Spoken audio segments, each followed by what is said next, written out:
Kāpēc meridiāni ir tik svarīgi?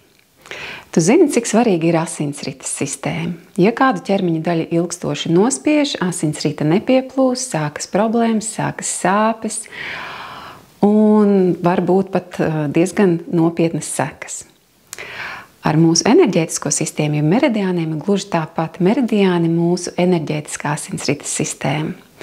Un ja meridiāns, ja enerģija nepieplūst kādam orgānam ilgstoši, tad arī šis orgāns nesaņem dzīvības enerģiju un rodas problēmas ķermenī. Un mums ķermenī viss ir savstarpēji saistīts, līdz ar to problēma kādā vienā ķermeņa daļā ietekmē arī pārējo.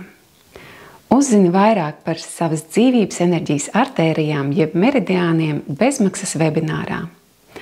Apgūsi arī, kā harmonizēt nieru meridiānu, kas tik ļoti svarīgi ir ziemā, gan tavai veselībai, gan emocionālai pašsajūtai. Piesakies un tiekamies!